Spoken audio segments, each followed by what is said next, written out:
오늘 이 새벽에 함께 보실 말씀은 여호수아 20장 4절에서 6절 말씀을 한 번 더 보겠습니다. 여호수아 20장 4절에서 6절 말씀을 한 절씩 교독하겠습니다. 이 성읍들 중에 하나에 도피하는 자는 그 성읍에 들어가는 문 어귀에 서서 그 성읍의 장로들의 귀에 자기의 사건을 말할 것이요, 그들은 그를 성읍에 받아들여 한 곳을 주어 자기들 중에 거주하게 하고, 이에 보복자가 그의 길을 나가는 자들이라도 그들은 그 선자들에게 주님의 주님 말하니 이는 그를 내 공경하는 것이 부지런히 들을 수 있습니다. 6절 같이 봅니다. 그 살인자는 회중 앞에 서서 재판을 받기까지 또는 그 당시 대제사장이 죽기까지 그 성읍에 거주하다가 그 위에 그 살인자는 그 성읍 곧 자기가 도망하여 나온 자기 성읍 자기 집으로 돌아갈지니라 하라 하시니라. 아멘. 할렐루야. 오늘 이 새벽도 주님의 은혜가 있기를 간절히 소망합니다. 아멘. 하나님은 당신의 백성에게 주신 율법이 어떻게 보면 철저하고 엄격한 법처럼 보일 때가 있습니다. 그렇지만 이 도피성 같은 법은 부패하고 어리석은 인간을 살리기 위해 주신 하나님의 은혜의 법임을 믿으시기 바랍니다. 한 번 실수로 인해서 이 살인으로 인해서 복수의 복수가 끊이지 않는 그 시대에 이 복수를 끊을 수 있는 하나님의 은혜의 법임을 여기서 우리가 보여줍니다. 자, 그러면 어떻게 이렇게 복수의 칼날을 피할 수가 있겠습니까? 바로 하나님의 정해주신 어디로요?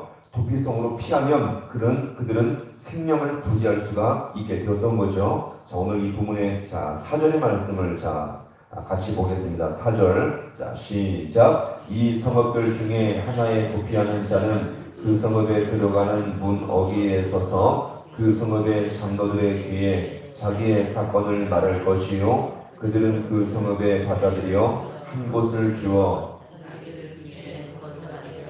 아멘. 자, 그래서 이 도피성 제도는 실수로 살인한 자들을 통해서 부복의 악순환의 고리를 끊어버리기 위한 하나님의 은혜 법임을 여기서 우리가 보여줍니다. 즉, 이 도피성에 들어가서 거기 장로들에게 모든 정황을 다 말하고 허락을 받으면 거기서 머물 수가 있게 되었던 것입니다. 그리고 그 도피성에 거하기 합당한 자로 인정을 받으면 그를 복수하기 위해 찾아온 무리들이 아무리 많고 강력할지라도 복수할 수가 없게 되었죠. 이것이 5절의 말씀입니다. 자, 5절로 볼까요? 자, 시작. 피해 보복자가 그의 길을 따라온다 할지라도 그들은 그 살인자를 그의 손에 내주지 말지니 이는 본래 미워함이 없이 부지 중에 그의 이웃을 죽였습니다. 아멘. 자, 이렇게 하는 목적이 무엇이라고요?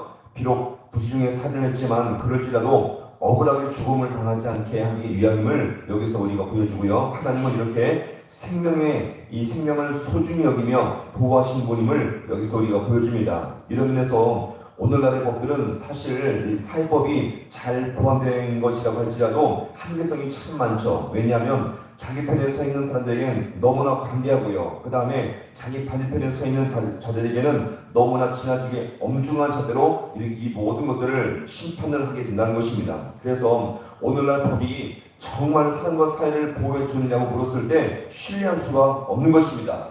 법은 있는데 사람들이 너무 고통을 많이 받고 있죠. 자, 그러면 오늘 이렇게 도피성에 머무는 자는 언제까지 머물 수가 있게 되었습니까? 자, 마지막 6절 말씀을 또 같이 봅니다. 6절 시작. 그 살인자는 회중 앞에 서서 재판을 받기까지 또는 그 당시 대제사장이 죽기까지 그 성읍에 거주하다가 그 성읍 곧 자기가 도망하여 나온 자기 성읍 자기 집으로 돌아갈지니라 하라 하시니라. 아멘. 자, 여기서 두 가지를 제시하죠. 자, 첫 번째가 언제까지입니까? 회중 앞에 서서 무엇을 받기까지? 재판을 받기까지. 그래서 재판을 통해서 도피성에 머물도록 판결을 받으면 도피성에 안전하게 거할 수가 있게 되었고요. 자, 또 한 가지가 있습니다. 자, 누가 죽을 때까지요? 자, 보시면 대제사장이 죽을 때까지 성에 머물러 있어야 했던 것입니다. 만약에 대제사장이 죽기 전에 그 성을 나가면 어떻게 해요? 복수를 당하고 죽음을 당하게 되었던 거죠. 자, 그러면 여기서 중요한 궁금한 것은 왜 대제사장이 죽을 때까지 왜 성이 머물러 있어야 하는 것일까요? 이것은 우리가 두 가지 견해로 볼 수 있는데, 첫 번째는 뭐냐면, 자, 같이 볼까요? 새로운 시대. 자, 이 대제사장의 죽음은 새로운 시대를 상징한다고 본 것입니다. 한 세대가 가고 새로운 세대가 되었으니 자유와 해방이 주어진다고 여기서 본 것이고요. 자, 두 번째가 더 복음적인 견해인데, 자, 같이 봐요. 희생제사. 자, 이 두 번째가 더 복음적인 견해인데, 바로 대제사장이 죄를 구속하는 희생제사를 대표한다고 본 것입니다. 그래서 이 대제사장의 죽음이 그의 죄를 대속함으로 죄에서 해방되었다는 것을 여기서 의미한다고 보는 것입니다. 당시 이 대제사장은 그 살인한 자의 인생과 운명을 책임지고 보장해주는 징표 같은 자였는데, 그의 죽음을 통해서 살인한 자의 죄를 대속하는 죽음으로 여기서 보게 되는 것입니다. 따라서 그의 죽음을 통해서 그는 이제 모든 자유와 해방이 되어서 성에서 나와서 집으로 돌아갈 수 있는 모든 권한을 여기서 받게 되는 것이죠. 자, 그렇다면 이 대제사장의 죽음은요, 그리스도의 죽음의 한 모형이 여기서 된다는 것입니다. 자, 그의 희생적 죽음이 살인한 자의 한 사람의 죄를 해방시키고 자유케 하는 죽음이었다면, 오늘 예수님의 희생적 죽음은요, 단지 한 사람이 아니라 예수를 믿고 의지하는 모든 사람의 죄를 해방시키며 그에게 진정한 자유와 은혜를 부어준다는 것입니다.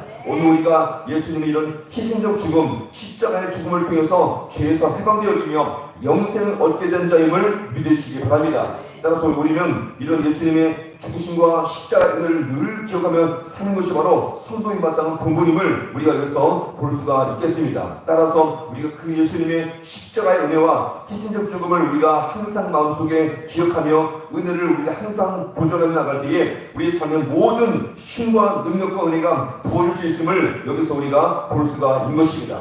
성도가요, 예수님의 십자가와 희생적 죽음을 늘 마음속에 기억하며 이것을 마음에 품고 나갈 때에 우리 모든 삶 가운데 은혜와 능력이 되어지며 모든 것을 견딜 수 있는 모든 은혜가 부어질 수 있음을 우리가 기억하시기 바랍니다.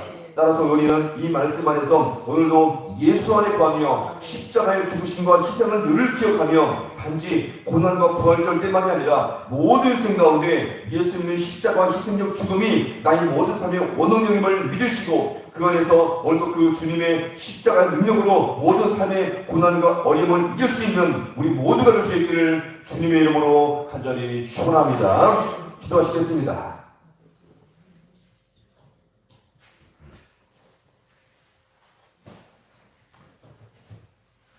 하나님 아버지, 오늘도 이 말씀을 통해서 주님 앞에 우리 모습을 돌아보게 하심을 너무나 감사합니다.